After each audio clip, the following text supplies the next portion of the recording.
I pressed my back against the couch cushions and stretched my legs out on the worn carpet, the rough fibers scratching against my bare feet. The apartment felt too quiet with Dad gone for his second shift at Murphy's Auto. Just me and the old television humming in the corner, its massive bulk taking up half the entertainment center. Wednesday afternoons dragged when I stayed at Dad's place. The cartoons weren't even good ones. Some ancient show about a cat chasing a mouse through the same house over and over. I picked at a loose thread on my jeans and watched the cat get flattened by an anvil for probably the 100th time since I'd been flipping channels. Dad's apartment was nothing like Mom's house in Lakewood. Everything here looked like it came from a garage sale 10 years ago. The brown couch had a permanent dent where Dad always sat, and the coffee table wobbled if you bumped it wrong. Even the walls seemed tired, painted that boring beige color that made the whole place feel like a waiting room. I was reaching for the remote to change channels when the screen filled with gray static. The sound cut out completely, leaving just that weird buzzing noise old TVs make. I leaned forward and smacked the side of the set, the way Dad always did when it acted up. The static disappeared. The screen went completely black. Then a voice started talking. Not a regular TV announcer voice. This one sounded flat and robotic, like those automated phone messages that tell you your call is important. Emergency alert. All residents in the Cleveland metropolitan area are advised of a dangerous entity currently active in local neighborhoods. Remain indoors until further notice. Do not approach windows or doors. This message will repeat. I stared at the black screen. The voice said the same thing again, word for word, in that same monotone way. My hand found the volume button and I turned it way down, suddenly worried the neighbors might hear. A dangerous entity. What did that even mean?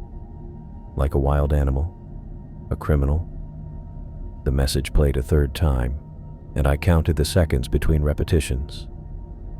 Exactly 15 seconds of silence, then the robot voice again. The black screen never changed, never showed any emergency broadcast graphics or scrolling text like you see in movies. I pulled my knees up to my chest and wrapped my arms around them. Dad always said this old TV was junk, that it picked up weird signals sometimes from the radio tower across town.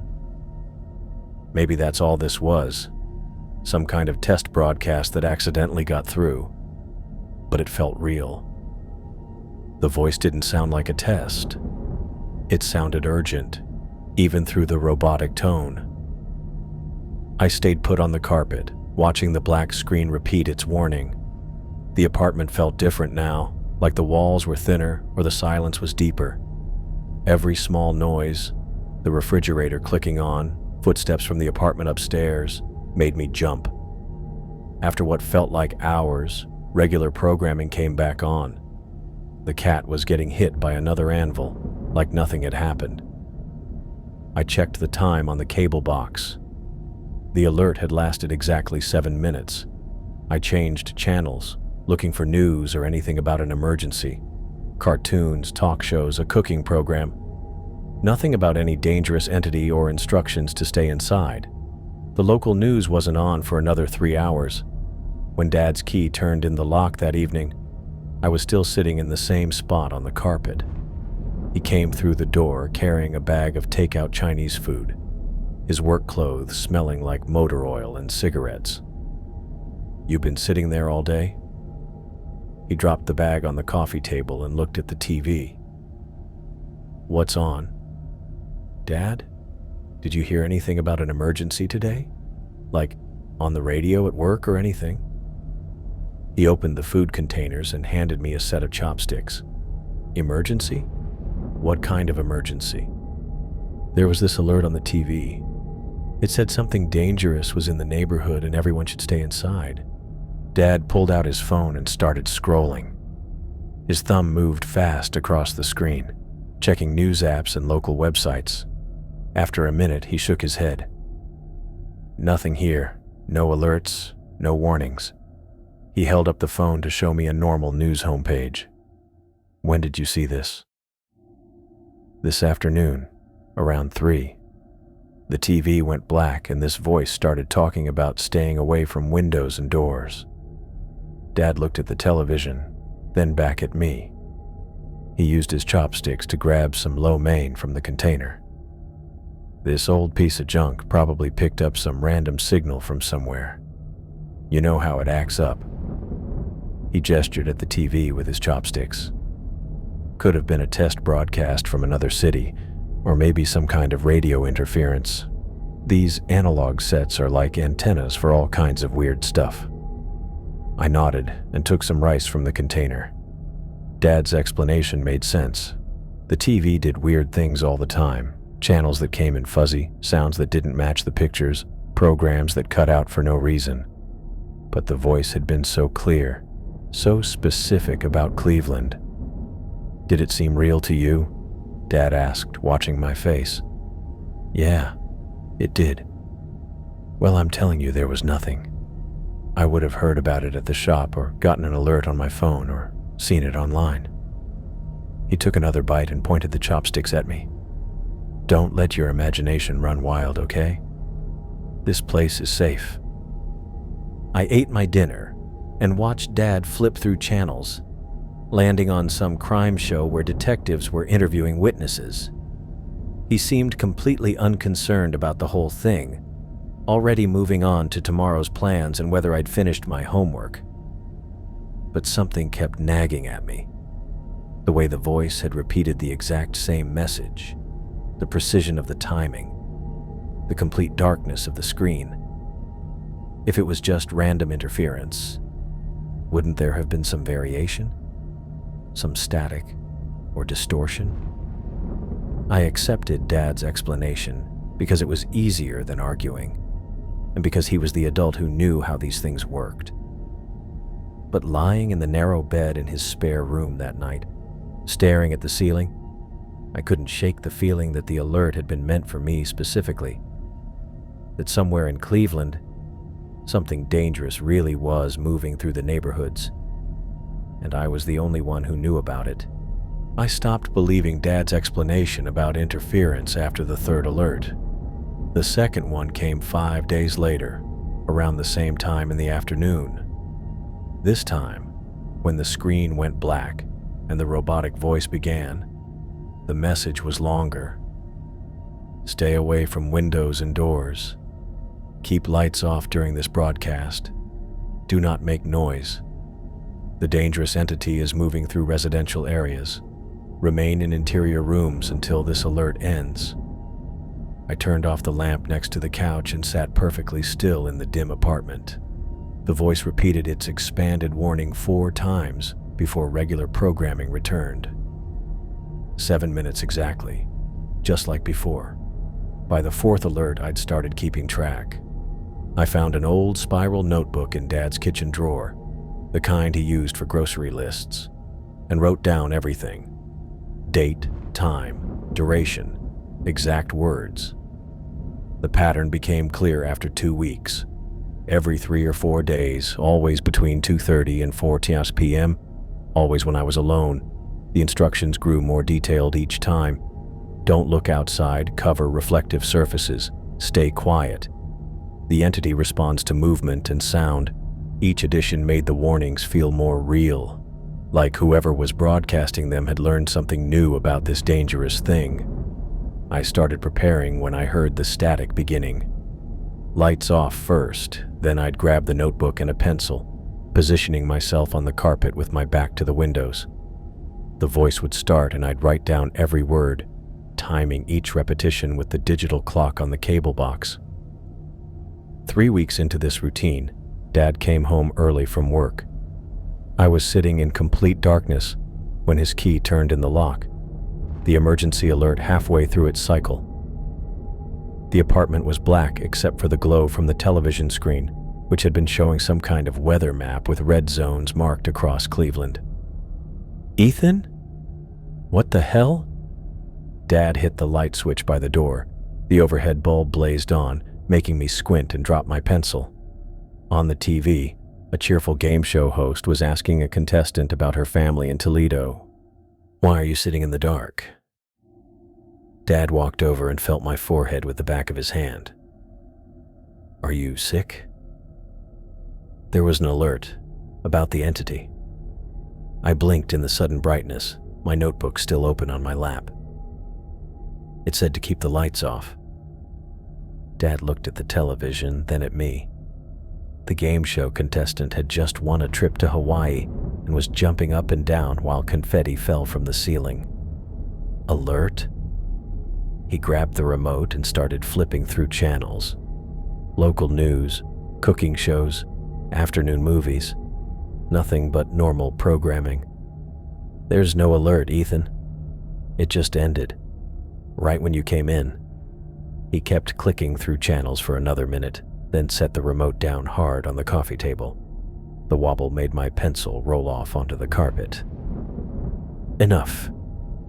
Dad walked to every lamp in the living room and turned them all on. The apartment blazed with yellow light. These made-up games need to stop. I'm not making it up. I closed the notebook and held it against my chest. I wrote everything down. All the warnings about staying away from windows and show me. My hand shook as I opened the notebook to the first page. Dad read my entries, his expression getting more frustrated with each line. Wednesday, 3:17 p.m. Alert duration 7 minutes. Stay in interior rooms. Entity active in residential areas. Friday, 2:45 p.m. Alert duration 7 minutes. Keep lights off. Cover mirrors and TV screens when not receiving broadcast. Monday, 3:23 p.m. Alert duration 7 minutes. Entity responds to sound and movement. Remain completely still. Dad flipped through all 6 pages of notes, reading the careful timing and word-for-word transcriptions I'd made. When he finished, he closed the notebook and looked at me with tired eyes. This has got to stop. I don't know if you're having bad dreams, or if this is some kind of coping thing because of me and your mom, but it's not real. He held up the notebook. These alerts you're writing about? They don't exist. No buts. This TV is staying on normal channels when you're here alone. And if I come home to find you sitting in the dark again, pretending there's some emergency, we're going to have a serious problem. He walked to the kitchen and started banging around in the cabinets, looking for something to make for dinner. I stayed on the carpet, staring at the bright television screen. The game show had ended, and now there was a commercial for laundry detergent. Dad didn't give me back the notebook. When the weekend came, I tried explaining everything to Mom while we made grilled cheese sandwiches in her kitchen. Her house in Lakewood always smelled like the vanilla candles she burned in the living room, and the afternoon light coming through her clean windows made everything feel safer than Dad's apartment. So these alerts happen every few days? Mom flipped my sandwich in the pan, the butter sizzling against the bread. And they tell you to hide? Not hide exactly. Just stay away from windows and keep quiet.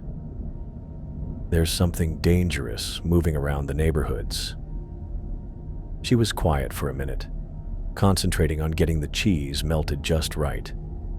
When she put the sandwich on my plate, she sat down across from me at the small kitchen table. Ethan, I know this whole situation with your dad and me has been hard. Moving between 2 homes, feeling like everything's different. She reached over and smoothed down a piece of my hair that was sticking up. Sometimes when kids are stressed about big changes, their minds create stories to help them feel more in control. I took a bite of the sandwich. The cheese was perfectly gooey, the way she always made it. It's not a story. The voice is real. I believe that it feels real to you. But honey, if there were actual emergency alerts happening in Cleveland, I would know about them. I'd get notifications on my phone or hear about it at work or see it on the news. She pulled out her phone and showed me the screen. Look, no emergency alerts. No warnings about staying inside or avoiding windows. Maybe they only broadcast on old TVs. Dad's TV is really old. Mom took a small bite of her own sandwich, thinking. "Ethan, I want you to talk to Mrs. Henderson at school. She's a counselor, and she helps kids work through difficult feelings." "I don't have difficult feelings." "Living between two homes, watching your parents adjust to being separated. That's a lot for anyone to handle. And sometimes our brains try to make sense of confusing situations by creating explanations that feel more manageable than the real problem."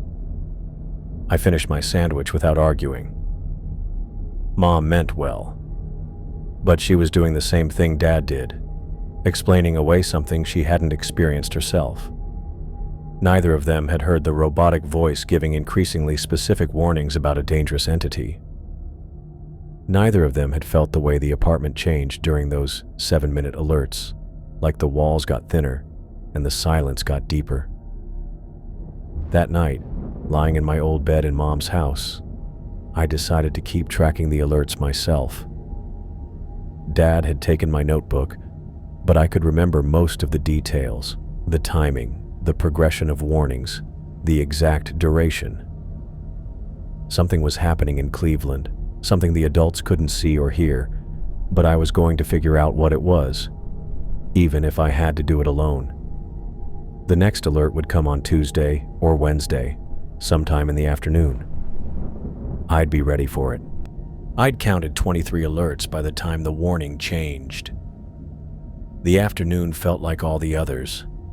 Dad at work, me stretched across the brown couch, the old TV cycling through its usual lineup of tired cartoons. I'd given up trying to convince anyone the alerts were real. Dad had made that clear when he took my notebook, and Mom kept steering conversations toward counselors and coping mechanisms. But I kept mental notes anyway. Tuesday, October 15th, 3:18 in the afternoon when the static started. I turned the volume down out of habit and settled into my usual position on the carpet, back to the windows. The screen went black, and the familiar robotic voice began.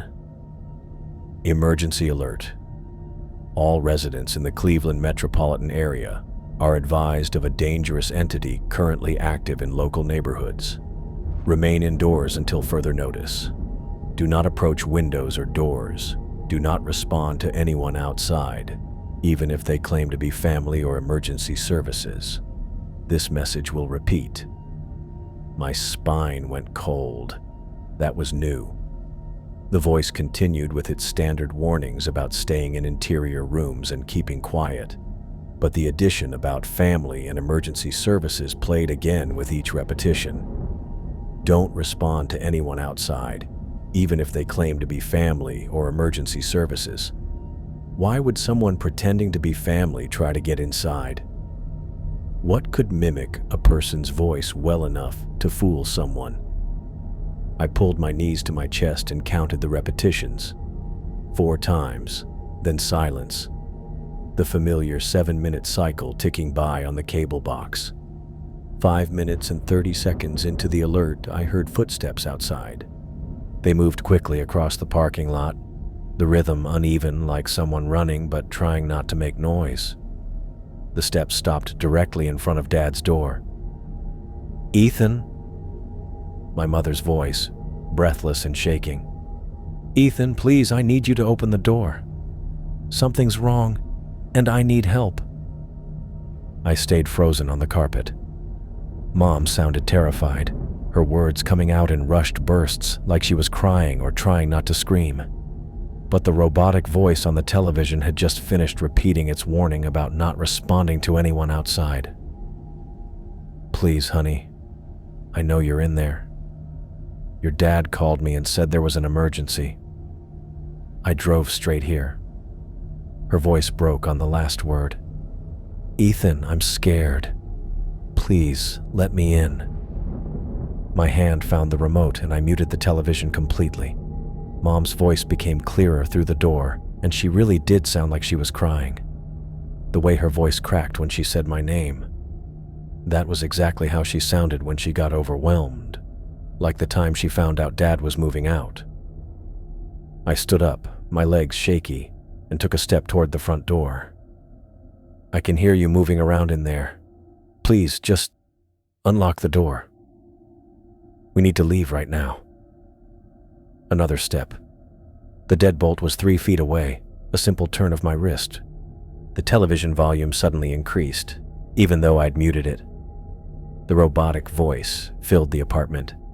Do not respond to anyone outside, even if they claim to be family or emergency services. I jerked backward like I'd been slapped. Ethan? Mom's voice again, but there was something off about it now. The crying had stopped too abruptly, and her tone sounded flatter. Still her voice, but wrong somehow. Why aren't you answering me? I backed away from the door until I hit the couch. The television repeated its warning about not responding to anyone outside.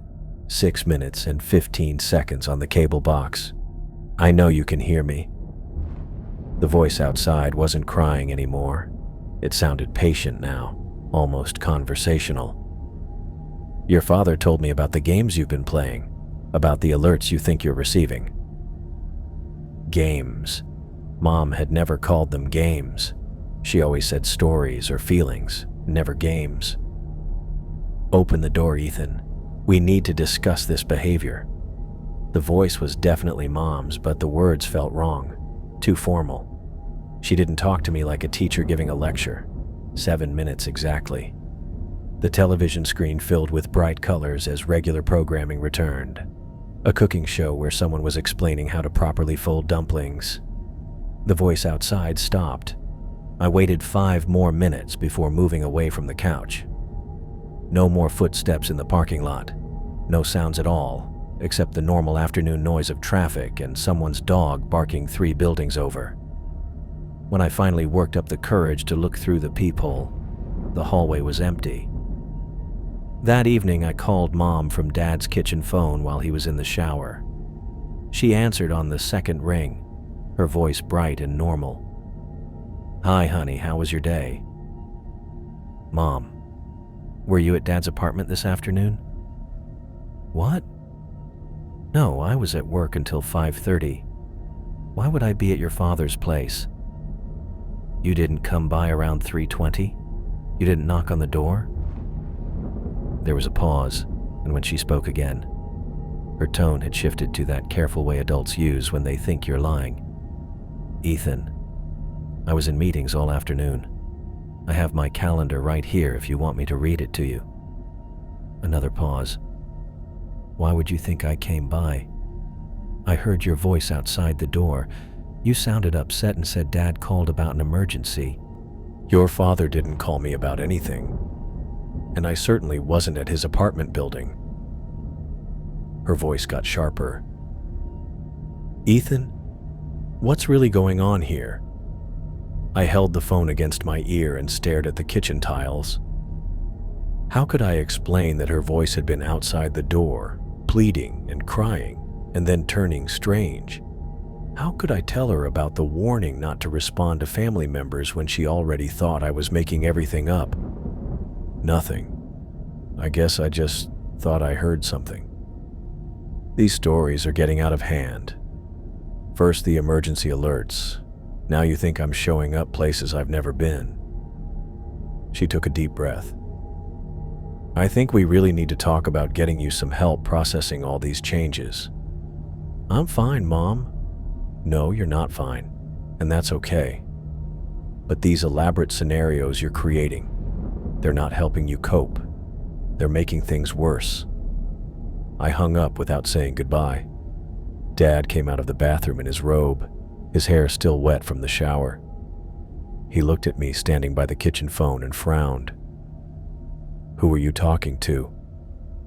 Mom. Everything okay? I nodded and walked back to the living room. The cooking show was still on.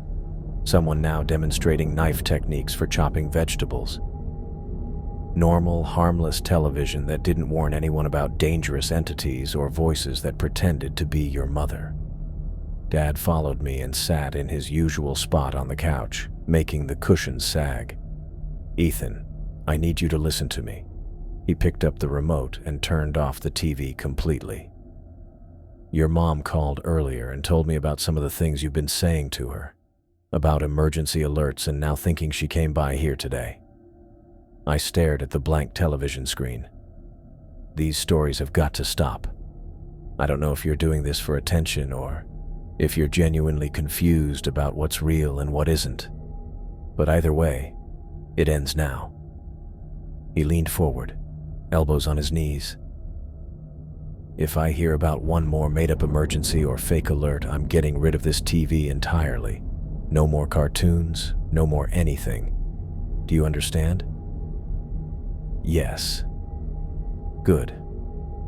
And if your mother calls tomorrow asking if you've been imagining voices or making up more stories about her being places she wasn't, we're going to have a much longer conversation about what happens to kids who can't tell the difference between reality and fantasy.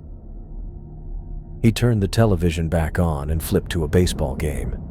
The announcers were discussing batting averages and trade possibilities, their voices filling the apartment with comfortable, predictable noise. I went to bed early that night, but I couldn't stop thinking about the voice outside the door. It had been Mom's voice exactly. The same pitch, the same slight rasp she got when she was tired.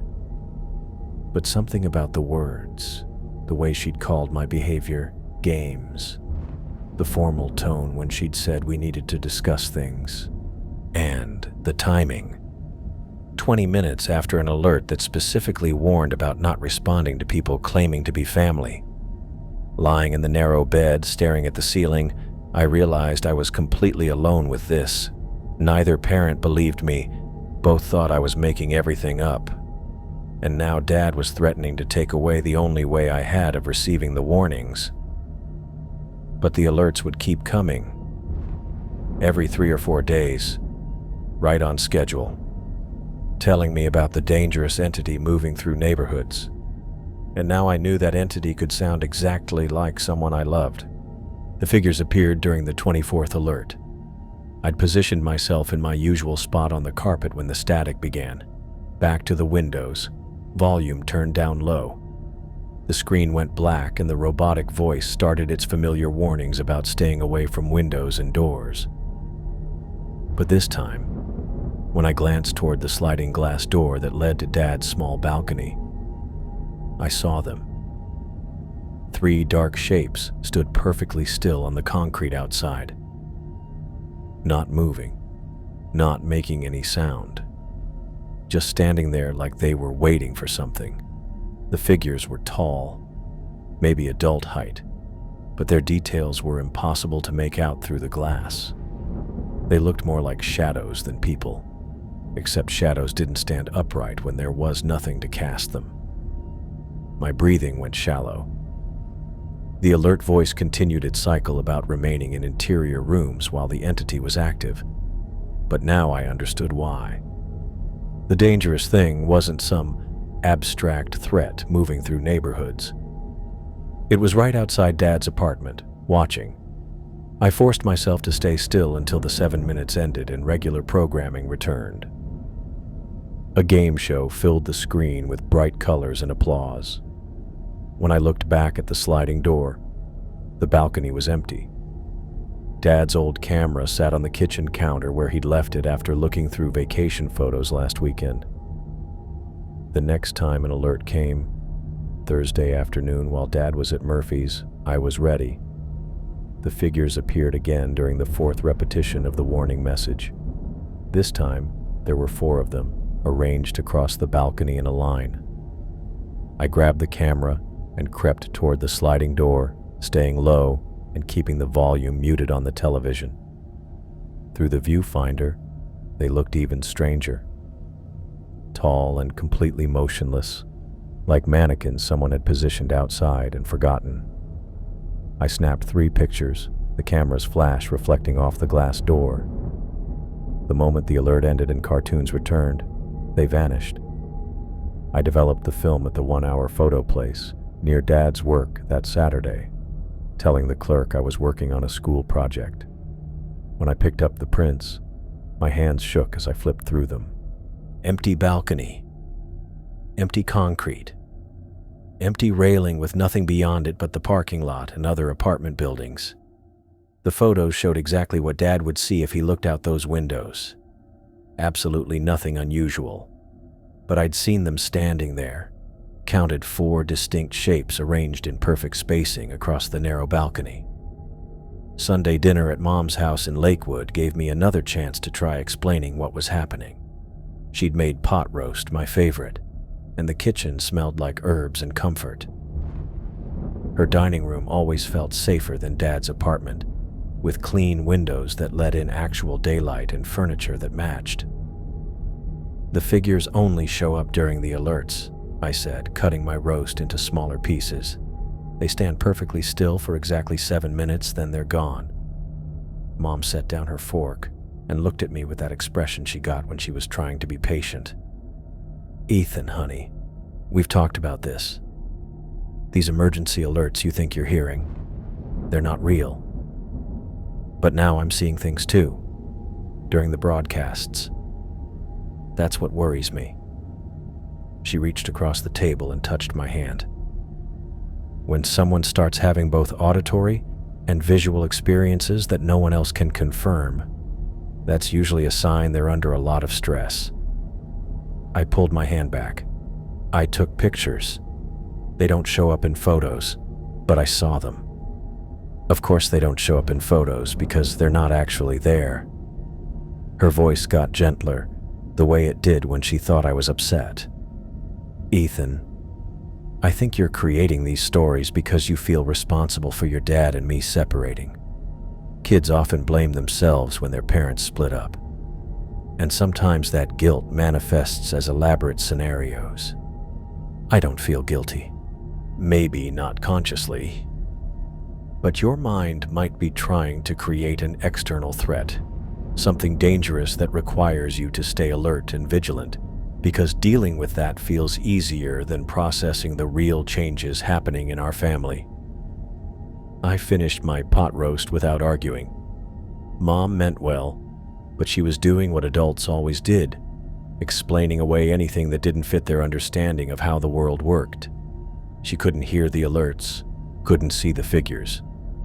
So obviously I was making everything up. When Dad got home from work Monday evening, I tried showing him the photos. Look, I know they don't show anything, but I saw figures standing on the balcony during the alert. 4 of them, all perfectly still. Dad barely glanced at the prints before handing them back. He sat heavily on the couch, still wearing his work clothes that smelled like motor oil and cigarettes. Ethan, this has gone far enough. First it was voices on the TV giving you emergency warnings. Then you thought your mother came to the door when she was at work. Now you're taking pictures of things that don't exist. He rubbed his face with both hands. I can't keep dealing with this. But no, listen to me. His voice got harder. I work 10 hours a day trying to keep this place running and food on the table. I don't have time to manage whatever game you're playing or whatever cry for attention this is supposed to be. It's not a game. Then what is it? Because from where I'm sitting, it looks like you're making up increasingly elaborate stories to get a reaction out of me and your mother. He leaned forward, elbows on his knees. And if this behavior doesn't stop immediately, you're going to live with Sarah full-time. No more splitting weeks between houses. You can be her problem to figure out. The threat hit me like cold water. Living with Mom permanently meant escaping whatever was happening at Dad's apartment, but it also meant admitting defeat, accepting that no one would ever believe me about the alerts or the figures or the voice that sounded exactly like Mom. I'm not making it up. Then prove it. Next time you think you see these figures, call me at work. Get me on the phone and tell me exactly what you're seeing while you're seeing it. Dad stood up and walked to the kitchen. But when I come home and find nothing there, when you can't produce any evidence that anyone else can verify, this conversation ends. You go live with your mother, and I don't want to hear another word about emergency alerts or dangerous entities. 3 days later, When I called Mom to talk about something normal, homework maybe, or what she was making for dinner, she asked me a question that changed everything. "Ethan, how would you feel about living here full-time instead of going back and forth between my house and your dad's?" I was sitting at her kitchen table, the same one where we'd had grilled cheese sandwiches and she'd explained about stress creating stories. Afternoon light came through her clean windows, making everything look warm and safe. "You mean not staying at Dad's apartment anymore?" "That's right. You'd have your old room back permanently, go to the school here in Lakewood, have all your things in one place." She sat down across from me, her hands wrapped around a coffee mug. "I've been thinking about our conversations, about how stressed you seem lately. Maybe all this back and forth is making it harder for you to feel settled." Relief flooded through me so fast it made me dizzy. No more alerts, no more robotic voice warnings, no more dark figures standing motionless on the balcony. No more sleeping in Dad's spare room while something dangerous moved through Cleveland neighborhoods. "Yes, I want to live here." Mom smiled, the first genuinely happy expression I'd seen from her in weeks. "I thought you might. I'll talk to your father about the arrangement. It might take a week or two to work out the details, but I think this will be better for everyone." "When can I move my stuff?" "Soon, honey. Very soon." That night, lying in my old bed in Mom's house, I felt like I could breathe properly for the first time since the alert started. Whatever was happening at Dad's apartment building, whatever those figures were doing during the 7-minute broadcasts, I wouldn't have to deal with it anymore. Mom was right about one thing. I did feel guilty about their separation, but not because I blamed myself for their problems. I felt guilty because I was relieved to be escaping, leaving Dad alone in that shabby apartment with its old television and whatever watched from the balcony. But I was 12 years old, and I'd spent weeks trying to convince adults that something dangerous was happening while they explained away everything I experienced. If living with Mom meant safety, meant normal afternoons without emergency broadcasts, and figures that vanished from photographs, then I'd take that deal. I could learn to live with the guilt. I called Mom the next morning while Dad was at work, using the kitchen phone with its long cord that barely reached to the living room. "I want to move my stuff today," I said when she picked up. "I'm ready." There was a pause, and I could hear papers rustling in the background. She was probably at her office, dealing with whatever kept her busy during the day.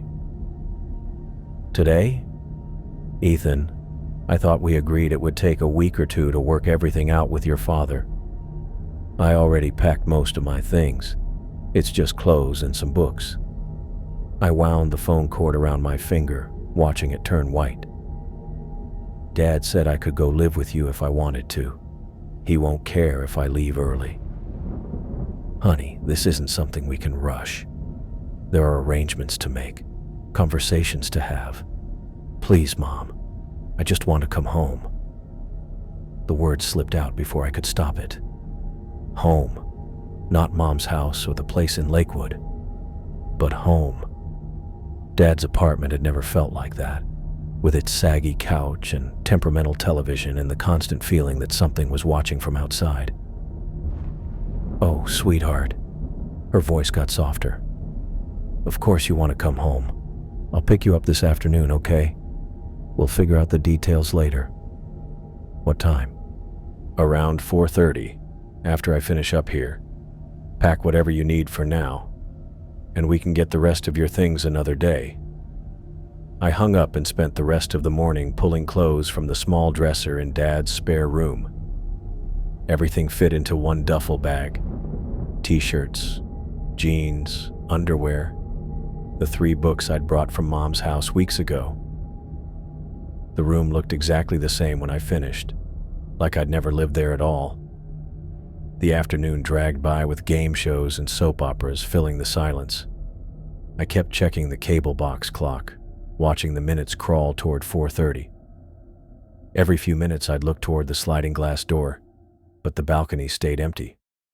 No alerts, no static, no robotic voice warnings, just normal television and the distant sound of traffic in the parking lot. At 4:15, the television turned itself on. I'd been sitting on the couch, duffel bag at my feet, waiting for Mom's car to appear in the parking lot. The TV had been off for the past hour, the screen completely black. Then the familiar static filled the speakers, but louder than usual, almost harsh. The screen stayed dark for longer than normal. 10 seconds. 15. 20. When the robotic voice finally spoke, the words were different. Emergency alert. Immediate evacuation required. The entity has breached interior defenses. All residents must leave the building immediately. Do not remain indoors. Exit through primary entrances only. The danger is no longer outside. My blood went cold. Leave the building? For weeks, every single alert had warned me to stay inside, to keep away from windows and doors, to remain in interior rooms. Now it was telling me the opposite. Repeat, immediate evacuation required. The entity is now inside the building. Exit immediately through primary entrances. Do not use elevators or rear exits. Time is critical. I stood up, legs shaky, and grabbed my duffel bag. The voice sounded more urgent than it ever had, the mechanical tone somehow conveying panic. But this could be another test, another way the thing outside was trying to trick me into leaving the safety of the apartment. Through the sliding glass door, I could see the balcony was no longer empty. Dark figures stood there, but not just 3 or 4 like before. They covered the entire concrete space, packed shoulder to shoulder, all facing the glass. More figures filled the balconies above and below, and when I moved to the front window, I saw them surrounding the entire building like a fence. Evacuation window closing in 60 seconds. Exit immediately. The entity has compromised internal areas. Remaining indoors will result in contact. Contact. The word sent ice through my chest. Contact with what? The robotic voice had never been this specific about consequences before. 50 seconds. I could count them down on the cable box as the alert continued its new warning. The dark figures outside pressed closer to the windows, still perfectly motionless, but somehow more present than before. 30 seconds. Exit through primary entrance immediately. Entity has reached residential floors. I took a step toward the front door, then stopped. This was exactly what the thing would want, to drive me outside where the figures were waiting. But what if the voice was right? What if something really had gotten inside the building, and staying here meant being trapped with it? Car doors slammed in the parking lot. I ran to the front window and saw Mom's blue sedan, engine still running. She was already out of the car, walking quickly toward the building entrance with her purse clutched against her side. 10 seconds. Exit immediately or contact is inevitable. Mom's footsteps echoed in the stairwell, climbing fast. She never ran up those stairs. Always took her time because she said 3 flights were enough exercise for one day. But now she was moving like something was chasing her. Her knock came exactly when the television voice stopped. Rapid, urgent knocking that didn't sound like her normal patient tapping. "Ethan, are you ready? We need to go right now." I grabbed my duffel bag and moved toward the door. Her voice sounded wrong, breathless and strained, like she'd been running for much longer than 3 flights of stairs. "Ethan, please hurry. Get your things and come with me."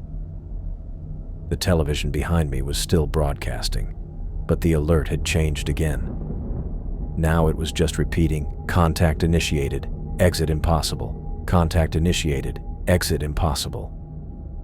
I unlocked the deadbolt and opened the door. Mom stood in the hallway, but something about her looked off. Her hair was messier than usual, her clothes wrinkled like she'd slept in them. Her eyes kept darting toward the stairwell behind her. "Are you packed?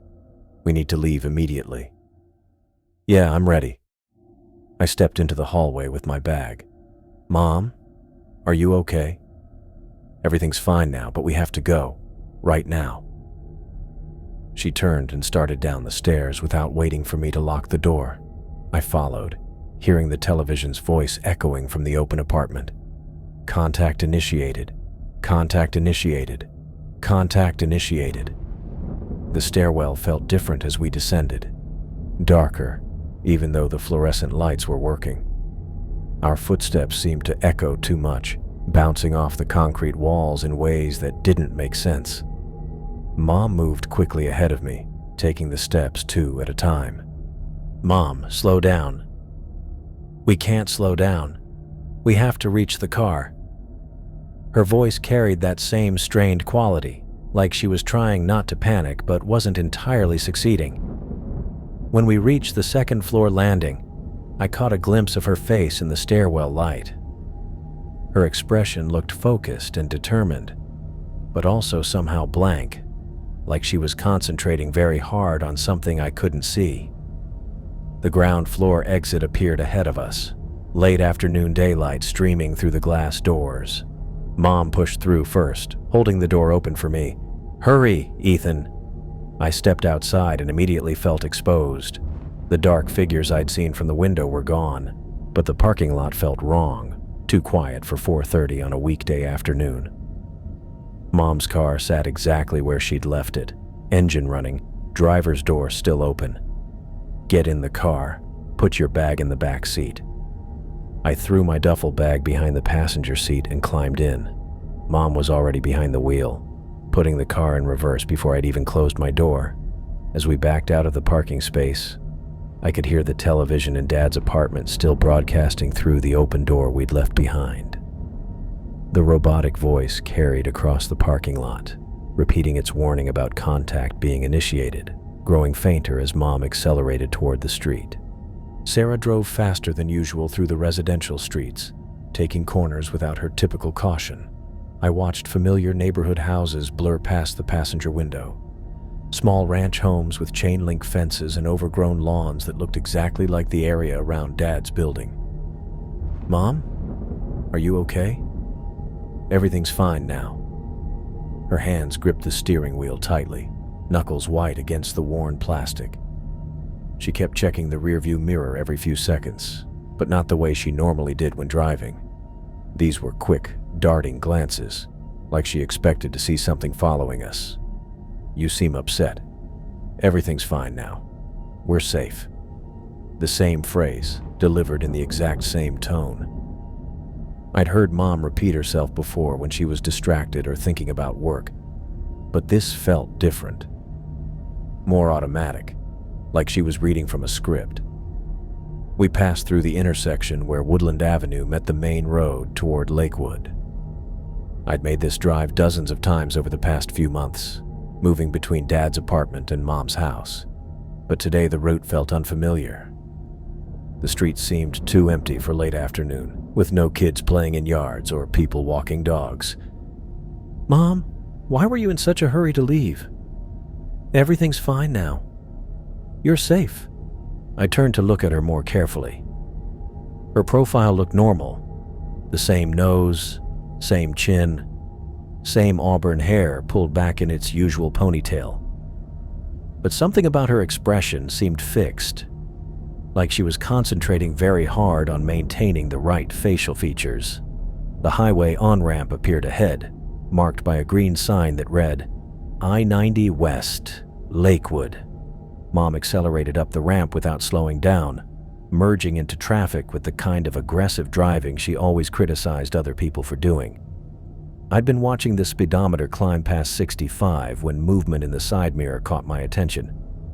Dad's apartment building was still visible in the distance, 3 stories of red brick surrounded by smaller houses and empty lots. Most of the windows reflected afternoon sunlight, making them look like blank gold squares, except for one window on the 3rd floor. Dad's living room window was dark, and someone stood behind the glass. A figure that looked exactly like me. Same height, same brown hair, same green t-shirt I'd been wearing when we left the apartment. The figure stood perfectly still, facing our direction, arms at its sides. As our car moved farther away, the figure in the window raised one hand in a slow, deliberate wave. My breath caught in my throat. The gesture looked wrong, too controlled and careful, like someone imitating how they thought a 12-year-old boy would wave. The figure's expression was impossible to make out from this distance, but something about its posture made my skin crawl. "Mom!" I grabbed her arm, pointing frantically toward the apartment building. "Look in the mirror. Look at Dad's window." She glanced in the rearview mirror for maybe half a second, then returned her attention to the highway ahead. "I don't see anything unusual." "There's someone in the window. Someone who looks exactly like me. Everything's fine now. You're safe." The same mechanical response, delivered without any change in her tone or facial expression. She didn't ask what I meant about someone looking like me, didn't express concern or confusion, didn't even slow down to get a better look. I twisted in my seat to stare back through the rear window. The apartment building had shrunk to a small rectangle in the distance, but I could still make out the dark window where the figure stood. It hadn't moved from its position, still facing our direction like it was watching us drive away. "Mom, please look. Just turn around and look. Everything's fine now." Her voice had taken on that same flat, robotic quality I'd been hearing through the television for weeks. The exact same inflection, the same measured pace. When I looked at her profile again, her lips barely moved when she spoke, like the words were coming from somewhere else. The radio crackled to life without anyone touching the controls. Static filled the car, harsh and sudden, making me jump in my seat. Through the interference, a familiar voice began speaking, the same robotic tone I'd been listening to during every emergency alert. "Attention residents of the Cleveland metropolitan area. The dangerous entity has successfully infiltrated local households. Previous warnings regarding outdoor threats are no longer applicable. The entity now operates from within residential structures. Residents who have evacuated their homes should be advised that the threat has followed them to secondary locations." I reached for the radio knob to turn it off, but Mom's hand shot out and grabbed my wrist before I could touch it. "Don't." Her grip was too strong, fingers pressing into my skin hard enough to leave marks.